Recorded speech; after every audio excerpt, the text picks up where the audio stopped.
Hello बच्चों, तो चलिए इस प्रश्न को पढ़ते हैं। एक्स अक्ष तथा वृत्त x square plus y square बराबर 4 के बिंदु 1, वर्गमूल 3 पर खींची गई स्पर्श रेखा तथा अभिलंब द्वारा बने त्रिभुज का क्षेत्रफल होगा। विकल्प ए 2 वर्गमूल 3 वर्ग इकाई, विकल्प बी 3 वर्गमूल 2 वर्ग इकाई, विकल्प सी वर्गमूल 6 वर्ग इकाई और विकल्प डी इनमें से कोई नहीं।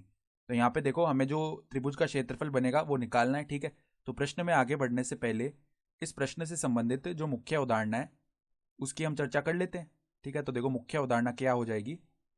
यदि हमारे पास में वृत्त हो, देखो वृत्त x square plus y square बराबर सी के बिंदु x1 y1 पर खींची गई जो स्पर्श रेखा है, पर खींची गई स्पर्श रेखा का समीकरण क्या होता है। स्पर्श रेखा का समीकरण देखो क्या हो जाएगा।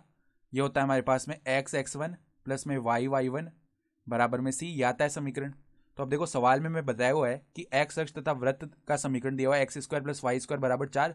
इसके बिंदु 1, वर्गमूल 3 पर खींची गई स्पर्श रेखा निकालते हैं पहले। ठीक है, तो स्पर्श रेखा को हम एक बार के लिए रेखा L1 बोल देते हैं। उसका समीकरण देखो क्या आएगा, x गुणा में x1, तो x1 का मान 1 है ना, तो गुणा में यहाँ पे 1 आएगा, प्लस में y1 यानी कि वर्गमूल 3 गुणा में y बराबर में क्या आएगा 4। ये समीकरण आ गया। तो L1 का समीकरण देखो x प्लस में यहाँ पे वर्गमूल 3y -4 बराबर में 0, ये आ चुका है। ठीक है, तो x अक्ष को ये किस बिंदु पर काटेगी, देखो x अक्ष पर क्या होगा, x अक्ष पर y बराबर 0 हो जाता है, तो y निर्देशांक इसका 0 कर देते हैं हम। ठीक है, तो यहाँ पर x -4 बराबर 0 बचा, यानी कि x बराबर 4, यानी कि 4, 0 इस बिंदु पर ये x अक्ष को काटेगी, जो ये स्पर्श रेखा आ रही है। ठीक है, फिर देखो ये तो हमने स्पर्श रेखा का समीकरण लिख लिया। अब हम अभिलंब जो आएगा उसका समीकरण लिखें, उसको अगर L2 बोले ना, तो देखो हमें अभिलंब किस बिंदु से गुजर रहा है वो बिंदु ज्ञात है, 1, वर्गमूल 3। ठीक है, तो यदि हमें एक बिंदु ज्ञात हो और रेखा की प्रवणता ज्ञात हो तो उसका समीकरण हम लिख सकते हैं y-y1 बराबर m गुणा x-x1 का प्रयोग करके। तो देखो प्रवणता कैसे लिखेंगे हम, जो अभिलंब आएगा उसकी प्रवणता क्या होती है, -1 बट्टा स्पर्श रेखा की जो प्रवणता आ रही है। तो यहाँ से देखो स्पर्श रेखा की प्रवणता क्या आ रही है, m बराबर में क्या होता है, यहाँ पर माइनस में x का गुणांक 1 बट्टा में y का गुणांक वर्गमूल 3। तो ये तो आई है स्पर्श रेखा की प्रवणता।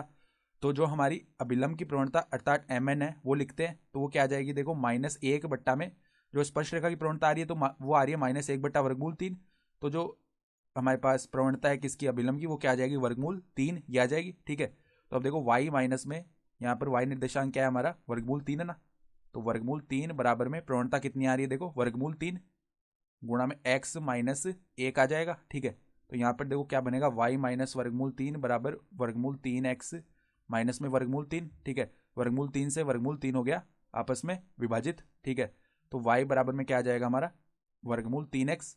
तो ये आ गए हमारे पास में अभिलंब का समीकरण। ठीक है, तो अब देखो हमें क्या करना है, हमें त्रिभुज का क्षेत्रफल निकालना है। ठीक है, जो कि x अक्ष इस स्पर्श रेखा तथा अभिलंब द्वारा बन रहा है। ठीक है, तो ये तो मान लो हमारा x अक्ष है, सही है, और ये हमारा मान लो y अक्ष है। तो यहां पर देखो जो स्पर्श रेखा आ रही है ना, वो तो इस प्रकार की आएगी। ठीक है, स्पर्श रेखा जो है वो हमारे पास में क्या आ रही है, ये देखो x प्लस वर्गमूल 3y -4 बराबर 0। ठीक है, इस प्रकार की आएगी। ये स्पर्श रेखा नहीं है, ये तो अभिलंब का समीकरण है, क्योंकि यही तो मूल बिंदु से गुजरेगा ना। तो ये तो हमारी अभिलंब रेखा आ रही है, यानी कि y बराबर वर्गमूल 3x आ रहा है। ठीक है, और ये किस बिंदु से गुजर रही है, 1, वर्गमूल 3 इस बिंदु से होकर जा रही है ना। ठीक है, तो यहां पर हम बिंदु मान लेते हैं 1, वर्गमूल 3 और इसकी प्रवणता कितनी है, इस अभिलंब की प्रवणता वर्गमूल 3 है, यानी कि ये एक्स अक्ष के साथ कितना डिग्री का कोण बनाएगी, 60 डिग्री का कोण बनाएगी। ठीक है, फिर यहां पर देखो ये इस प्रकार की स्पर्श रेखा आ रही होगी जो कि इसके लंबवत है। ठीक है, लंबवत है, साथ ही साथ हम ये भी देख पा रहे हैं कि ये रेखा है तो इसके लंबवत है, और ये एक्स अक्ष को किस बिंदु 4, 0 पर काट रही है, तो बिंदु 4, 0 पर काटेगी। ये जो बिंदु है ये मूल बिंदु है, इसके निर्देशांक 0, 0 है। ठीक है, तो हमें इस बिंदु को अगर हम O बोल दें, इस बिंदु को A बोल दें और इस बिंदु को B बोल दें, तो ये जो त्रिभुज OAB आ रहा है ना, इसका क्षेत्रफल निकालना है कितना होगा। ठीक है, तो इसका क्षेत्रफल देखो हम किस प्रकार से निकाल सकते हैं। यहाँ पर इसका क्षेत्रफल निकालने के लिए पहले तो देखो हम त्रिभुज का क्षेत्रफल जानते हैं क्या होता है, 1/2 गुणा में यहाँ पर आधार गुणा में क्या होता है, ऊंचाई होती है। ठीक है, तो यहाँ पर देखो अगर ये कोण जो है 90 डिग्री का है, ये कोण 60 डिग्री का है, तो ये जो कोण है ये कितनी डिग्री का हो जाएगा हमारा, ये 30 डिग्री का कोण हो जाएगा। ठीक है, तो अब अगर त्रिभुज OAB का क्षेत्रफल लिखेंगे ना, त्रिभुज OAB का क्षेत्रफल लिखने के लिए पहले इसका हमें आधार अर्थात OB लिखना पड़ेगा। तो OB क्या आ जाएगा, देखो दो बिंदुओं के बीच की दूरी का सूत्र लगा देते हैं, x2 माइनस x1 का स्क्वायर यानी 1 माइनस 0 का स्क्वायर प्लस में y2 माइनस y1 का स्क्वायर यानी वर्गमूल 3 माइनस 0 का स्क्वायर, ये बनेगा। तो अंदर देखो क्या बन जाएगा, 1 प्लस में वर्गमूल 3 का स्क्वायर 3 आएगा, यानी कि ये तो आ गया यहाँ पर वर्गमूल का 4 यानी कि 2 इकाई। ठीक है, तो OB का मान आ गया। फिर जो ऊंचाई आएगी ना, ऊंचाई हमारी क्या हो जाएगी, AB हो जाएगी। ठीक है, तो AB लिख लेते हैं। AB क्या आएगी, वर्गमूल के अंदर यहाँ पे देखो 4 माइनस 1 यानी कि 3 का स्क्वायर प्लस में 0 माइनस वर्गमूल 3 यानी प्लस में माइनस वर्गमूल 3 का स्क्वायर। ठीक है, ये बनेगा। तो देखो 3 का स्क्वायर तो होता है 9 प्लस में यहाँ पर क्या आ जाएगा हमारा, माइनस वर्गमूल 3 का स्क्वायर 3 बन जाएगा, यानी कि ये वर्गमूल का 12 बनेगा, जिसको हम क्या लिख सकते हैं, 2 वर्गमूल 3 इस प्रकार लिख सकते हैं, इतना इकाई।